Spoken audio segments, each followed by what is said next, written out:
자, 그럼 여러분 주보를 보시면, 자, 우리 교회 예배 순서 가운데 주보에 찬양 다음에는 뭐가 있습니까? 찬양 다음에 뭐가 있죠? 기도가 있습니다. 근데 그냥 기도가 아니라 대표 기도라고 부르죠. 대표 기도라고 합니다. 그래서 오늘은 이 대표 기도를 살펴보면서 함께 좀 은혜를 나누고자 합니다. 우리 조금 전에 김건환 장로님께서 기도하셨습니다. 자, 그런데 여러분들이 평소에 하는 기도와는 좀 다르죠. 왜? 어떤 부분이 다릅니까? 한 분이 나와서 기도를 합니다. 그래서 대표 기도라고 불러요. 그래서 대표 기도는 뭐냐면 예배로 모인 여러분들, 즉 회중을 대표해서 한 사람이 나와서 하나님께 기도하는 것이 바로 대표 기도입니다. 그래서 한국교회는 보편적으로 성도들의 리더인 장로가 대표 기도를 합니다. 그래서 우리 교회를 보시면 1부 예배 때는 우리 안수 집사님들과 권사님들께서 기도를 하시고, 또 2부 예배 때는 장로님들이 대표 기도를 합니다. 그래서 여러분, 대표 기도자는 한 개인으로서 이 자리에 서서 기도하는 것이 아니라 예배를 드리고 있는 모든 회중 전체를 대표해서 이 자리에 서서 하나님께 기도하는 겁니다. 그렇기 때문에 대표 기도는 개인적으로 그냥 자신이 하고 싶은 것을 하는 기도가 아니에요. 한 사람의 간구가 대표 기도가 아니라 교회 전체, 즉 회중 전체의 기도 제목을 가지고 기도하는 것이 바로 여러분 대표 기도입니다. 그래서 이 대표 기도 시간은 대표 기도자의 기도를 따라서 예배를 드리고 있는 여러분들, 즉 회중이 함께 하나님께 기도하는 공적인 기도의 시간이 바로 여러분 대표 기도 시간입니다. 그래서 아마 이 자리에 대부분의 분들은 대표 기도 시간에 큰 어려움이 없으신 줄로 압니다. 그런데 어떤 분들은 대표 기도에 좀 이렇게 집중하기가 어려워하시는 분들이 또 계시더라고요. 물론 우리 교회는 한 분도 안 계십니다. 다른 교회에 계시더라고요. 왜 그러냐면 내가 기도하는 게 아니라 다른 사람이 기도하는 것을 들어야 하기 때문입니다. 그래서 이 자리에는 그런 분 한 분도 안 계신데, 때때로 대표 기도하는 시간을 내 인내심을 테스트하는 시간으로 생각하시는 분들이 계시다고 합니다.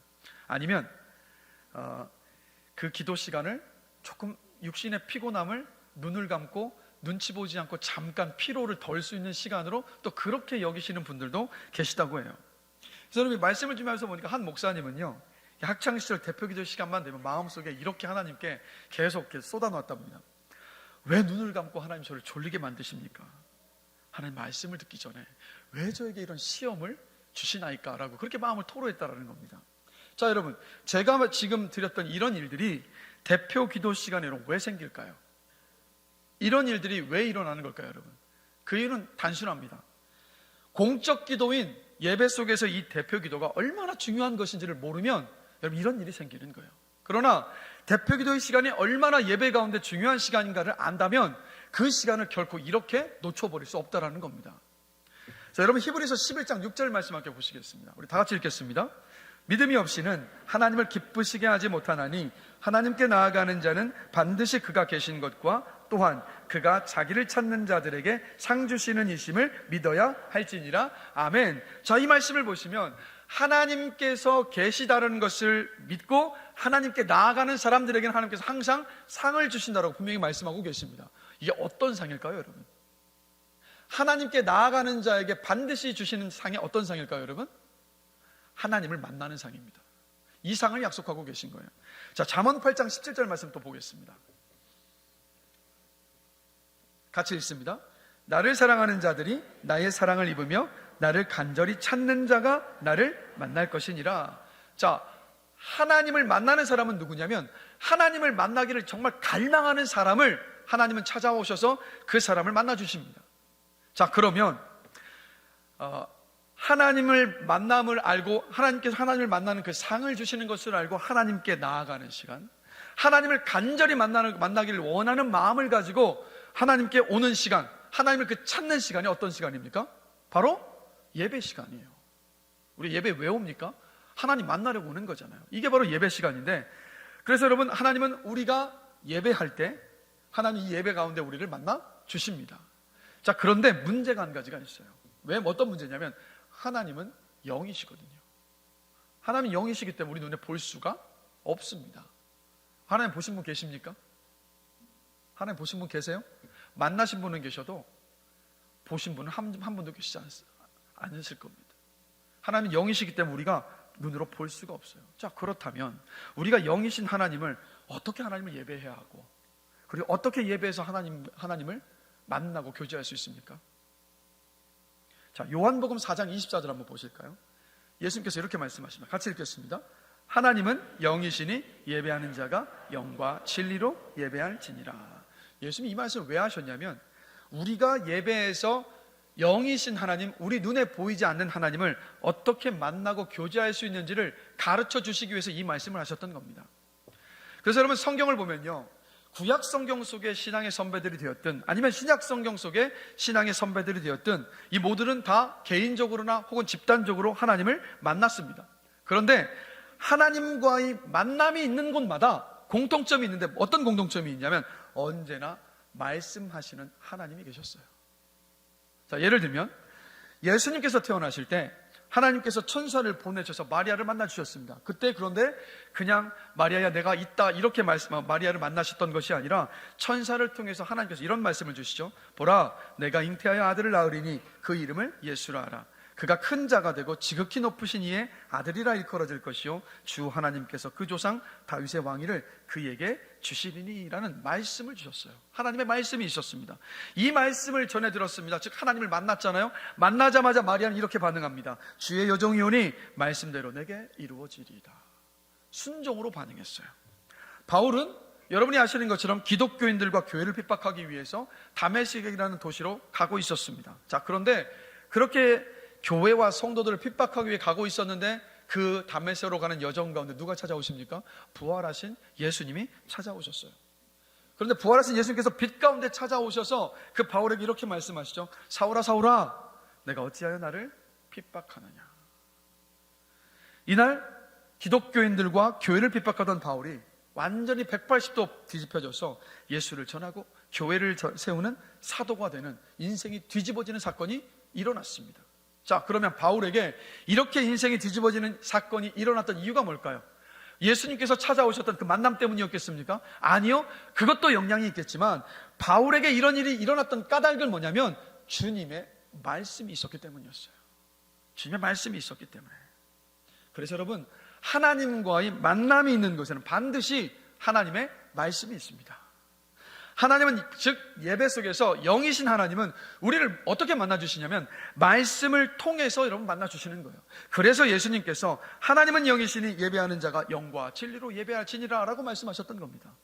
성령께서 우리를 도우셔서 말씀을 받게 하여 주셨을 때 그때 그 말씀을 통해서 하나님을 우리를 만나주신다는 것을 예수님께서 여러분 말씀해 주고 계셨던 거예요. 그래서 여러분, 말씀으로 하나님을 만나는 게 바로 이거 아니겠습니까?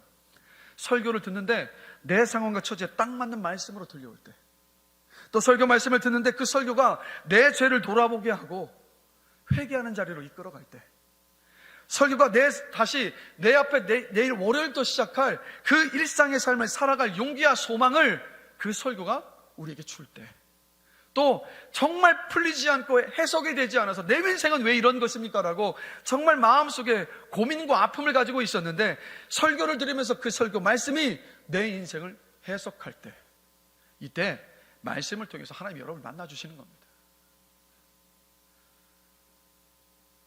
오늘날도 오늘 예배 속에서 여러분, 하나님 언제나 말씀을 통해서 우리를 만나주셔요.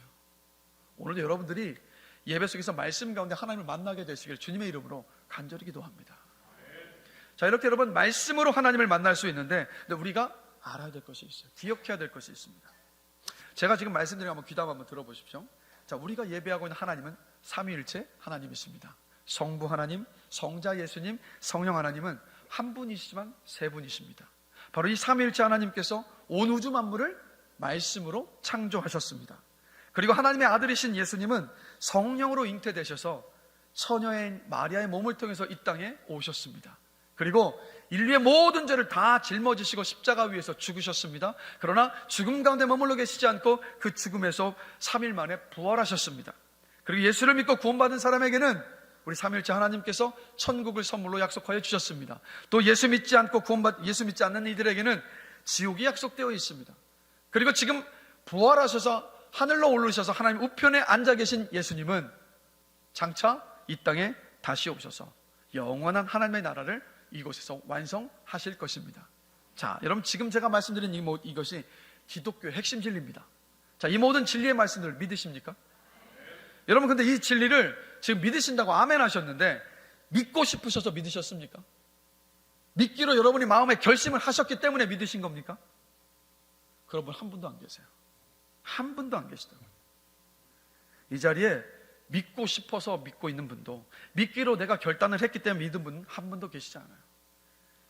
이 진리가 믿어졌습니다. 믿어졌기 때문에 믿었고, 믿어졌기 때문에 오늘도 그 믿음으로 우리가 살고 있고, 믿어졌기 때문에 우리 모두는 아멘으로 응답하는 겁니다.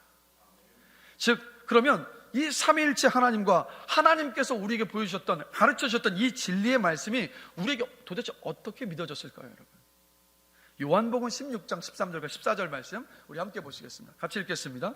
그러나 진리의 성령이 오시면 그가 너희를 모든 진리 가운데로 인도하시리니 그가 스스로 말하지 않고 오직 들은 것을 말하며 장래일을 너희에게 알리시리라. 그가 내 영광을 나타내리니 내 것을 가지고 너희에게 알리시겠습니다. 아멘.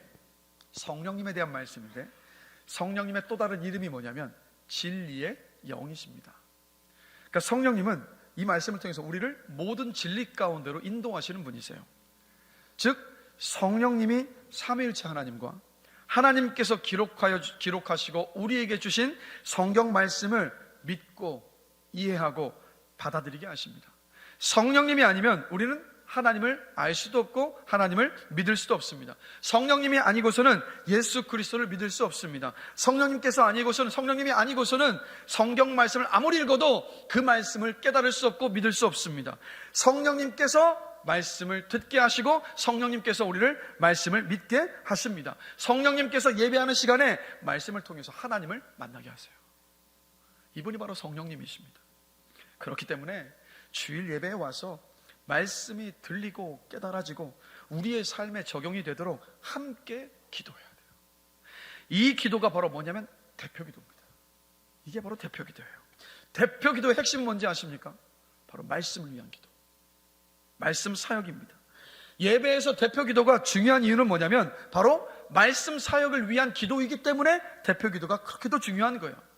그래서 말씀 사역을 위해 온 교회가 주일 이 공예배인 이 주일 예배 시간에 함께 기도해야 하는 그 이유를 오늘 함께할 이 본문 말씀이 아주 상세하게 설명해 주고 있습니다. 그리고 또 어떻게 대표 기도를 해야 될 것인가에 대해서도 가르쳐 주고 있어서 오늘 본문 말씀 한번 살펴보면서 함께 좀 배우고 또 은혜를 누리고자 합니다. 자, 오늘 본문을 보시면 시인이요, 다른 것 듣고 기도하지 않습니다. 말씀을 놓고 기도하고 있어요.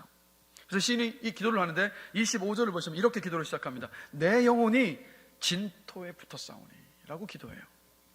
자, 여기서 영혼으로 번역된 히브리어 단어가 네페시라는 단어인데, 이 네페시는 원래 호흡을 뜻합니다. 호흡. 그럼 이 말씀이 어떻게 됩니까? 내 호흡이 진토에 붙었사오니라는 뜻이 돼요. 여러분, 이 자리에 한번 먼지가 정말 척하게 이르는 곳에 계셔본 경험들이 한 번쯤은 있을 겁니다. 여러분, 그때 숨쉬기가 어떠셨습니까? 너무 힘들죠. 코 속으로 먼지가 들어오기 때문에 호흡하기가 너무 힘든 거야. 그러니까 시인이 지금 고백하는 게 뭐냐면 지금 내가 호흡을 못할 만큼 죽어가고 있다는 얘기예요. 그 고백을 하고 있는 거야. 그럼 왜 내가 죽을 것과 같은 그런 상황에 있느냐, 왜 죽기 직전과 같은 상황에 내가 있느냐, 28절을 보면 이렇게 고백하고 있는 거야. 왜 그러냐면 같이 읽겠습니다. 나의 영혼이 눌림으로 말미암아 녹사오니. 영혼의 눌림 가운데 있었던 거예요.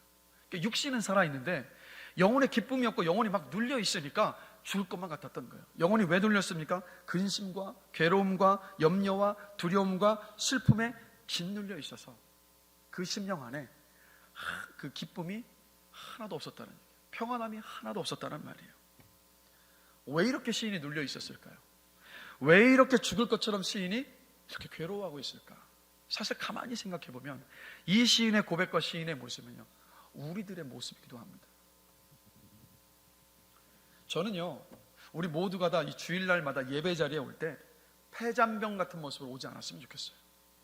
막 영적인 폐잔병으로 오는 게 아니라 한 주를 말씀과 기도로 막 승리하며 살아와서 막 승리자로서 저 예배당 문을 열고 이 자리에 와서 앉아서 하나님께 예배했으면 좋겠습니다.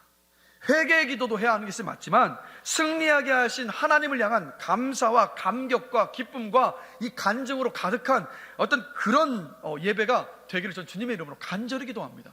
영적인 승리자로 기뻐하며 이 자리에 오는 거죠. 자, 그런데 그런 마음의 소망 우리 모두 다 가지고 있어요. 그런데 예배 자리에 온 우리의 이 영혼의 상태가 그렇지 않을 때가 많습니다. 아무 일 없는 듯이 그렇게 예배 자리에 앉아 있지만 근심과 걱정과 염려와 두려움을 품고 앉아 있을 때가 많습니다. 영혼의 눌림을 가지고 올 때가 많아요. 말씀대로 살고 싶은데 말씀대로 살지 못했던 지난 한 주간의 그 순간순간들의 기억 때문에 막 주님 앞에 부끄러운 마음을 가지고 그렇게 앉아 있을 때가 있습니다. 모든 일을 죽게 하듯 정직하고 진실하게 일을 했는데 나의 그 정직함과 진실함을 알아주기는커녕 모함을 당해서 아픈 마음을 끌어안고 이 자리에 오기도 합니다. 이웃에게 사랑을 베푸라는 말씀에 순종해서 사랑을 베풀었는데 왠지 내가 이웃들에게 호구가 되어버린 것 같아서 씁쓸한 마음을 안고 이 자리에 앉아있기도 합니다. 하나님을 신뢰하는 마음으로 성실하게 최선을 다해서 살았는데도 내 삶의 질이 나아지지 않는 것 같아요. 도리어 주변에 믿지 않는 사람들을 보니까 나보다 더 일도 잘 풀리는 것 같고 나보다 더 삶의 질이 좋은 것 같아 보여서 그 속상한 마음으로 또 이 자리에 오기도 합니다.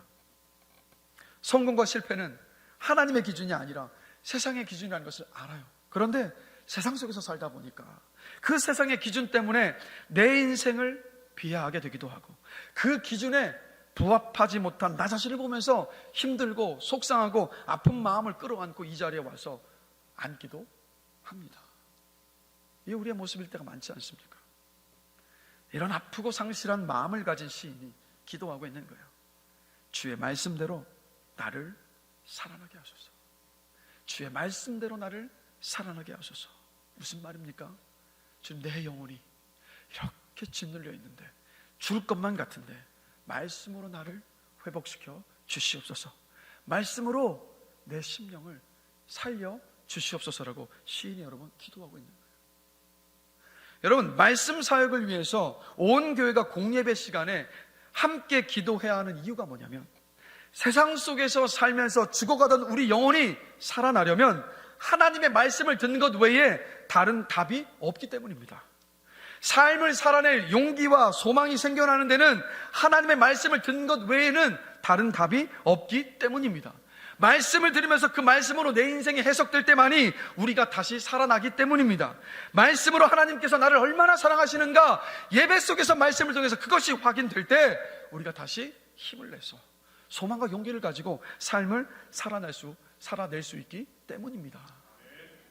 그래서 여러분, 대표 기도는 죽어가던 영혼이 살아나서 다시 달릴 수 있도록 바로 이 예배하는 교회에 말씀을 주시기를 함께 간구하는 시간입니다.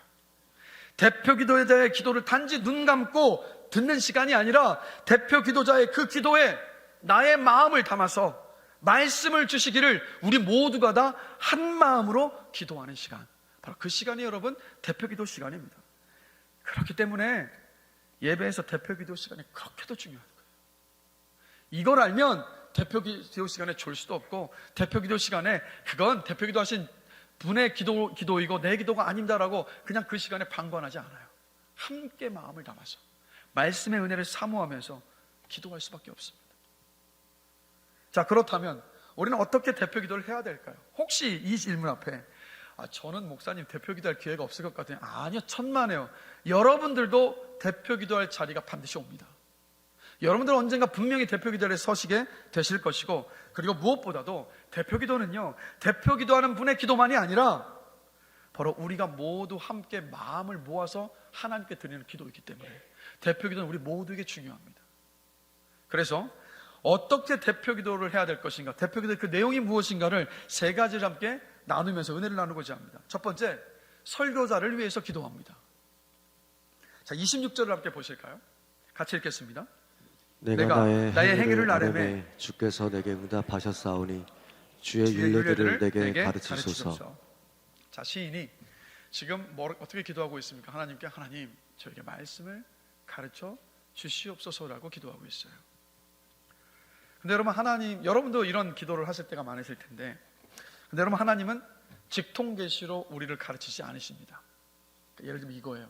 국종아, 네가 이 말씀의 의미가 무엇인지 나에게 물었는데 이건 이런 뜻이란다라고 직통계시로 직접 말씀해 주시지 않으세요. 성진아, 네가 이 말씀의 뜻이 무언가 고심하면서 나에게 그 의미를 알려달라고, 가르쳐달라고 기도했는데 이건 이런 뜻이야 라고 육성으로 우리에게 들려주시면서 직접 직통계시로 가르쳐 주시지 않으십니다.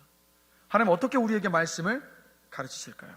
하나님은요, 여러분에게, 우리 모두에게 성경을 주셨고, 그리고 성경을 가르치고 전하는 설교자를 세우셨습니다.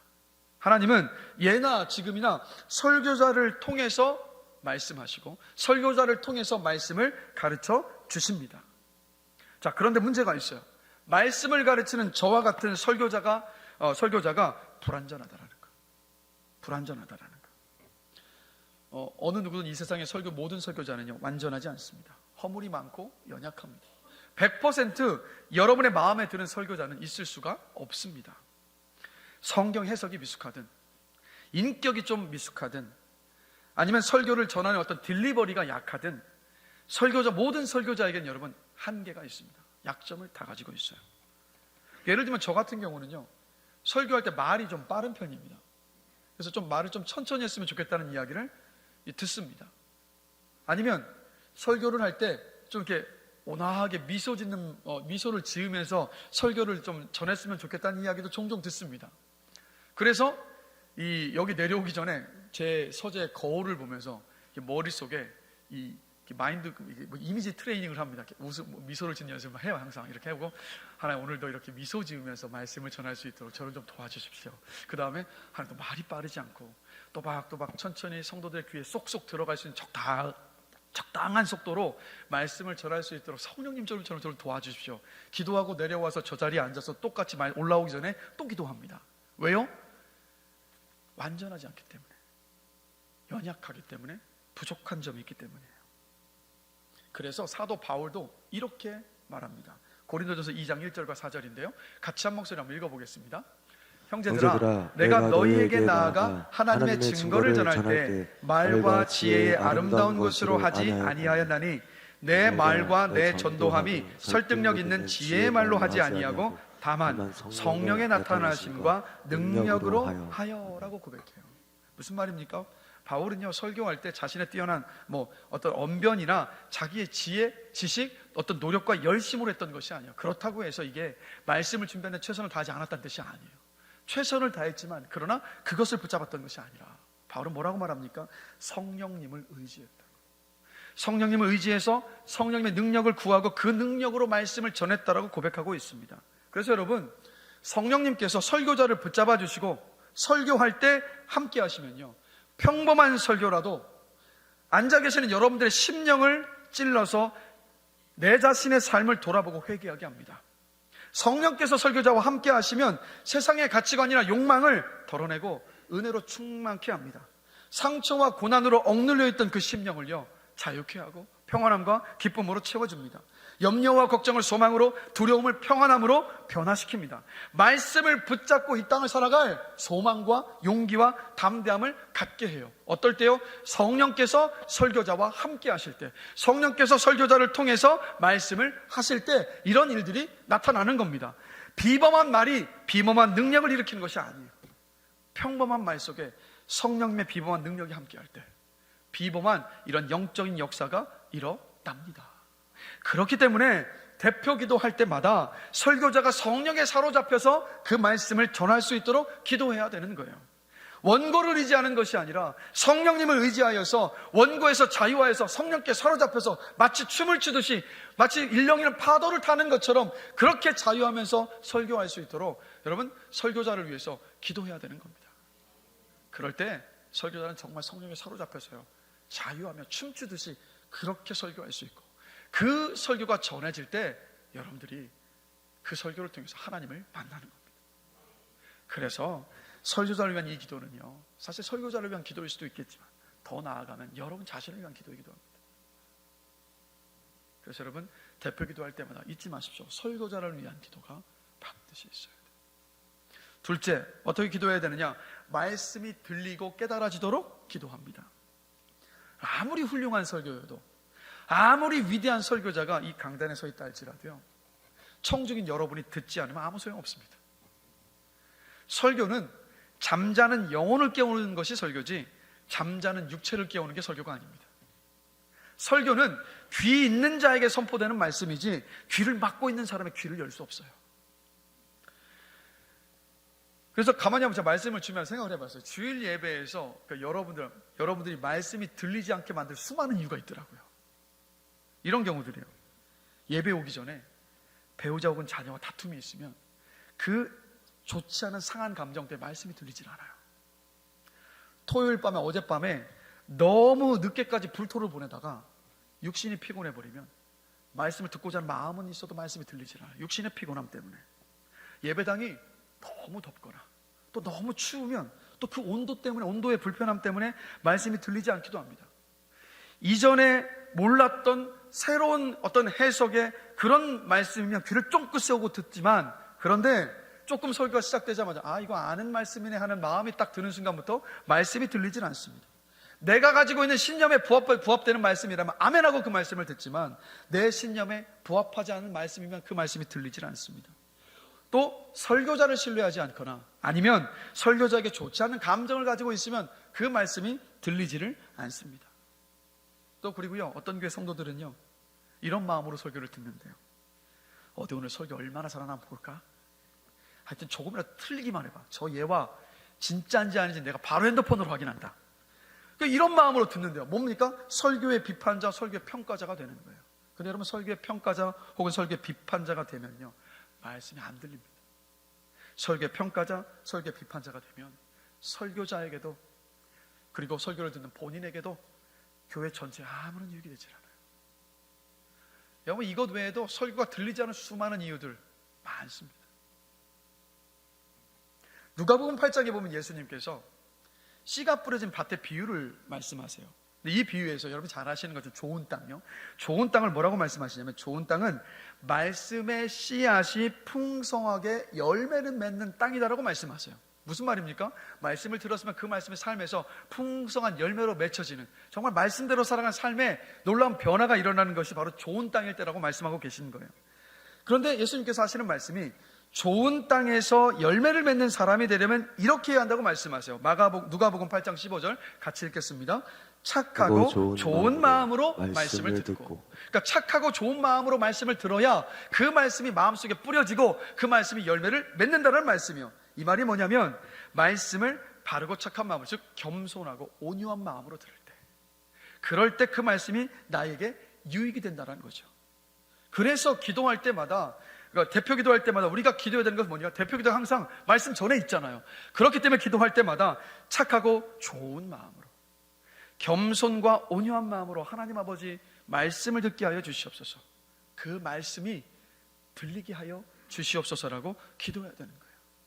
자, 그런데 말씀에 들리게 하여 주시옵소서라는 기도만이 아니라 이어서 시인을 보면요, 27절을 보실까요? 또 이렇게 이어서 기도하고 있습니다. 같이 한번 읽겠습니다. 나에게 주의 법도들의 길을 깨닫게 하여 주소서.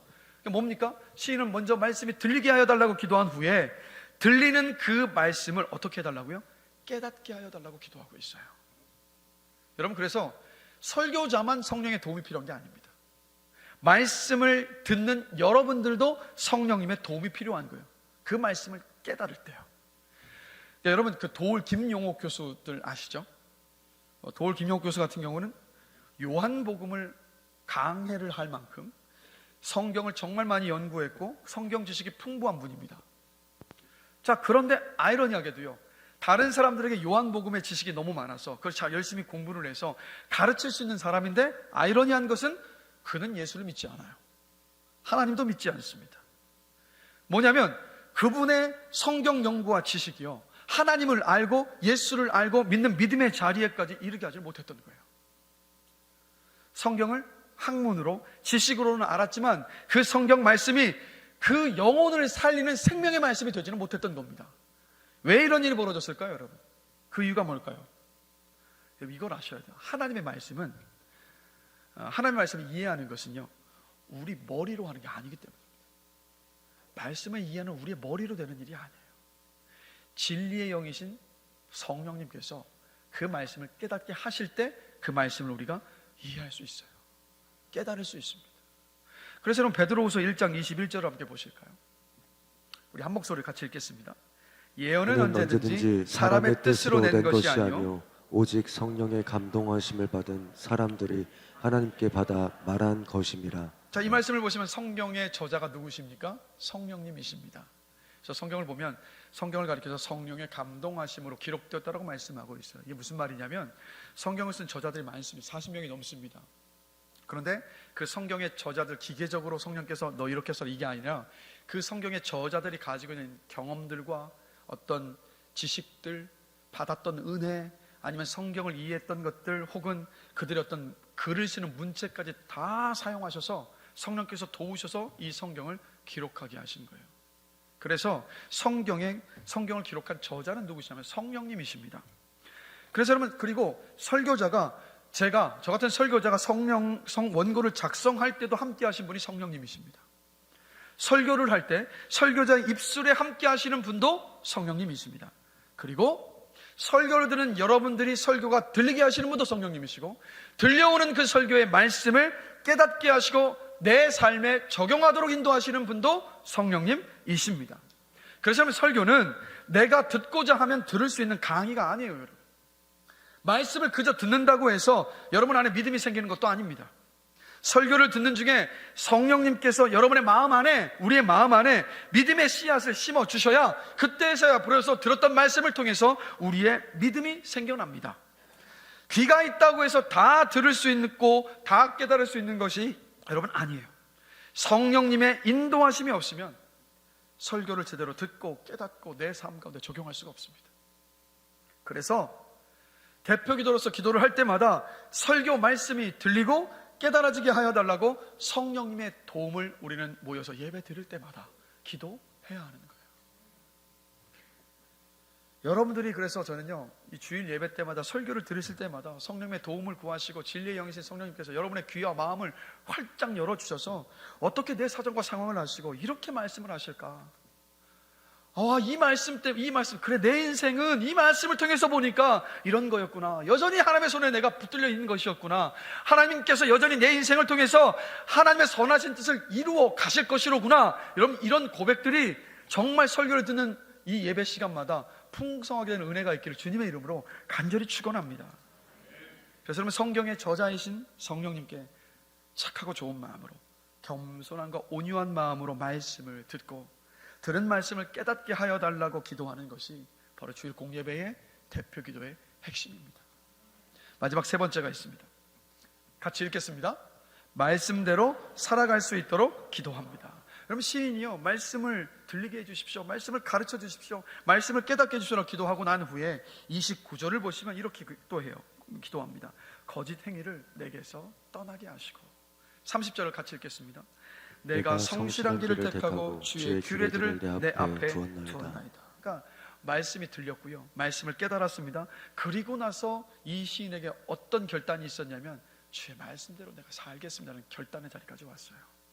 자, 32절에서도 주께서 내 마음을 넓히시면 내가 주의 계명들의 길로 달려가리다라고 고백합니다.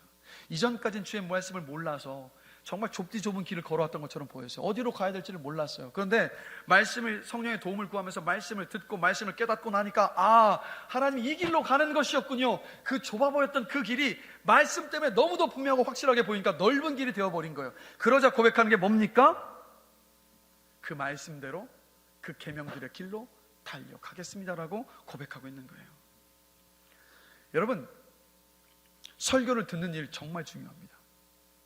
그런데 더 중요한 게 있습니다. 듣고 난 다음이 더 중요합니다. 설교는 여러분이 앉은 그 자리에서 어떤 영적인 카타르시스, 어떤 영적인 즐거움을 위해서 앉아 계신 게 아니에요. 지적인 만족을 얻기 위해서 앉아 계신 것도 아닙니다. 설교를 들으실 때마다, 말씀을 들으실 때마다 여러분이 앉아 계신 그 자리에서 결단이 있어야 돼요. 예배를 마치시고 여러분의 삶의 터전으로 돌아가서 들었던 그 말씀이 한 가지가 됐다 할지라도 여러분의 삶 속에서 그 말씀이 나타나야 합니다. 제 아무리 말씀을 경청했고 착하고 바른 마음으로 들었고 믿음으로 그 말씀을 붙잡았다 할지라도 삶 속에서 만약에 그 말씀이 하나도 드러나지 않고 있다면, 그렇다면 헛됩니다. 헛돼요. 우리가 왜 말씀을 듣냐면 하나님께 순종하기 위해서 듣는 겁니다. 그래서 여러분 집에서 우리 부모님들 많이 계시는데 아이들을 키우면서 우리 부모들이 너 부모님이 이렇게 얘기하면 네 하고 순종하는 거야. 우리 어릴 때부터 가르치지 않습니까? 어린 아이들에게. 근데 이제 아이들이 자라면서 우리가 경험하는 건 뭡니까? 점점 머리가 굵어지면서 네만 하잖아요. 뭐라고 하면 네만 대답해요. 그리고 네 했는데 네 했으면 그렇게 행동이 따라가야 되는데 행동이 따라가지 않을 때 네만 남아요. 근데 이런 일들이 반복되면 반복될수록 부모의 마음이 어떻습니까? 어떻죠, 여러분? 어떠셨습니까? 다들 그래도 그럴 수 있는 거야. 나도 그랬으니까 이런 마음이신가 봐요. 부모의 마음이 좀 힘들고 어렵지 않습니까? 아프고 속상하잖아요. 제가 왜 이 말씀을 드리냐면 이게 하나님 앞에서 우리의 모습이 아닐까 싶어요. 말씀을 들을 때마다 우리 얼마나 아멘 잘합니까? 아멘의 뜻이 뭐죠? 들은 말씀대로 될 줄로 믿습니다. 제가 들은 말씀대로 살기를 고백합니다. 이 마음의 고백을 담은 표현이 아멘입니다. 근데 한번 돌아보면 우리가 얼마나 우리 아버지 하나님께 아멘을 남발했는가. 아멘 했다면 그 아멘에 걸맞는 순종의 결단과 결단했다면 결단한 대로 부딪혀보는 그 삶의 모습이 여러분 이어져야죠. 그래서 시인이 이런 고백을 합니다. 주의 규례들을 내 앞에 두었나이다. 무슨 말입니까? 들은 말씀을 마음속에 간직하겠다는 말이에요. 마음에 간직하겠습니다. 여러분, 그래서 여러분 들은 말씀, 설교를 마음속에 간직하셔야 합니다. 그 한 줄을 살아야 할 말씀은 되어야 되지 않겠습니까? 한 가지라도. 웨스민스터 소요리 문답 제90문을 보면요, 이런 질문이 있습니다. 말씀을 어떻게 읽고 들어야 구원에 효력이 있게 됩니까? 라는 질문이에요. 답이 이렇습니다. 말씀이 구원에 효력 있게 되려면 우리는 부지런함과 준비와 기도로 참여해야 하며 믿음과 사랑으로 그 말씀을 받아들여 마음속에 간직하고 우리 삶에서 실천해야 합니다라고 답합니다. 여러분, 그래서 삶의 변화는요, 마음의 변화로부터 시작을 합니다. 마음의 변화는 어떻게 시작됩니까? 들었던 말씀을 마음속에 간직하는 것으로부터 마음의 변화가 시작이 됩니다. 마음에 간직한 말씀을 그리고 삶 속에서 실천할 때, 그럴 때 마음의 변화가 삶의 변화로 이어집니다. 그래서 여러분, 야고보 사도가 이런 말을 하잖아요. 야고보서 1장 21절부터 25절까지 말씀 함께 한 목소리 한번 읽어보겠습니다. 너희는 말씀을 행하는 자가 되고 듣기만 하여 자신을 속이는 자가 되지 말라. 누구든지 말씀을 듣고 행하지 아니하면 그는 거울로 자기의 생긴 얼굴을 보는 사람과 같아서 제 자신을 보고 가서 그 모습이 어떠했는지를 곧 잊어버리거니와 자유롭게 하는 온전한 율법을 들여다보고 있는 자는 듣고 잊어버리는 자가 아니요 실천하는 자니 이 사람은 그 행하는 일에 복을 받으리라. 아멘. 야고보 사도가 뭐라고 말합니까? 말씀을 듣기만 하고 행하지 않는 것은 결국 자신을 속이는 거라고. 왜 그렇습니까? 많이 들어서 알고 있으니까 사는 줄로 착각하기 때문이에요. 스스로를 속이고 있어요. 또 말씀을 듣고 행하지 않는 것을 자기 얼굴을 거울로 보는 것과 같아요. 뭡니까? 여러분, 거울을 보고 나면 우리는 거울 속에 비친 내 모습을 잠깐 확인하지만 거울 속의 그 모습 다시는 기억하지 않습니다. 똑같이 말씀을 들었어요. 그런데 말씀을 듣고도 행하지 않으면 마치 거울을 보는 것처럼 그 말씀을 들었을 때 잠깐 내 허물과 잘못을 깨닫고 잊어버리는 것과 똑같다는 얘기예요. 삶 속에 실천이 없으면. 그래서 여러분, 설교를 들었다면 한 가지가 됐더라도 결단하고 결단한 것을 붙잡고 삶 속에서 여러분 실천할 수 있어야 합니다. 들은 설교를 한 가지가 되었더라도 내 마음속에 새기고, 그리고 들은 설교가 삶에 새겨지고 또 삶이 설교가 되는 그 은혜가 여러분의 인생 가운데 일어나게 되기를 주님의 이름으로 간절히 기도합니다. 그래서 말씀을 행하는 사람이요, 말씀을 가장 잘 듣는 사람입니다. 그렇기 때문에 대표 기도할 때 하나님, 들은 말씀을 마음속에 새기게 하여 주시옵소서, 마음에 새긴 그 말씀을 살아내게 하여 주시옵소서라고 기도하는 겁니다. 말씀을 듣는 데만 은혜가 필요한 것이 아니라 어쩌면, 더 분명한 것은 그 말씀을 살아내는데 우리는 더 큰 은혜가 필요하지 않습니까? 그렇기 때문에 우리는 대표기도의 자리에, 대표기도 때 이렇게 말씀을 살아낼 수 있도록 기도하고 함께 마음을 모아서 기도하는 겁니다. 그럴 때 분명히 우리의 기도를 들으시고 그러한 은혜를 주실 줄로 믿습니다. 우리 찬양팀 다 올라와 주시고요. 말씀을 마무리하겠습니다. 자, 요한계시록 8장 4절을 보시면요, 이렇게 말씀합니다. 같이 읽겠습니다. 향연이 성도의 기도와 함께 천사의 손으로부터 하나님 앞으로 올라가는지라. 구약시대 하나님은요, 제사자들이 제물을 바치지 않습니까? 그 제물이 제단에서 탈 때 그 연기를 아름다운 향기로 기쁘게 받으셨습니다. 그런데 신약시대에 와서는요, 이 말씀을 통해서 보면요, 어떤 것을 하나님께서 아름다운 향기로 받으시냐면 성도의 기도를 아름다운 향기로 하나님은 기쁘게 받으십니다. 그래서 대표 기도자의 기도를 따라서 우리가 이 공예배인 주일 예배 때마다 우리가 한 마음으로 기도할 때 하나님은요, 바로 그 기도를 아름다운 향기로 기쁘게 받으십니다. 그래서 대표 기도가 예배인 거예요. 대표 기도는 그래서 자신의 기도나 신앙을 자랑하는 시간이 아닙니다. 대표 기도는 예배하는 사람을 지금도 찾으시는 하나님께요, 모든 성도의 마음을 영과 진리 가운데 묶어서 하나님께서 기쁘게 받으시는 그 향기로 올려드리는 것이 바로 대표 기도입니다. 대표 기도는 예배에서 말씀을 통해서 하나님을 만나고자 하는 이 예배 자리에 모인 모든 회중들의 성도들의 마음을 담아서 하나님께 올려드리는 것입니다. 그렇기 때문에 대표 기도자는 자신이 준비한 기도를 통해서 모든 성도의 마음이 하나님께 올려진다는 사실을 늘 기억해야 돼요. 성도들을 그래서 대표할 수 있도록 책임감을 가지고 기도하면서 그 기도를 준비하고 그 이 자리에 와서 대표 기도할 수 있어야 합니다. 그리고 예배 드리기 위해 모인 우리 모두는요, 대표 기도의 그 시간마다 대표 기도에 집중하면서 우리의 마음을 모아서 함께 기도해야 되는 거예요. 하나님 아버지, 말씀이 들리고 깨달아지고 그 말씀을 마음속에 품고 삶에 적용하며 순종하며 살아갈 수 있는 그 은혜를 주시옵소서라고. 그렇게 한 마음으로 기도할 때 그 예배 속에서 말씀을 통해서 하나님은 우리를 만나 주십니다. 그렇기 때문에 여러분, 우리 주일 예배 때마다 대표 기도에 마음을 모아서 우리 함께 기도하면서 하나님을 예배하고 그리고 말씀의 은혜를 누리는, 말씀을 통해서 하나님을 만나는 우리 모두가 되기를 주님의 이름으로 간절히 축원합니다.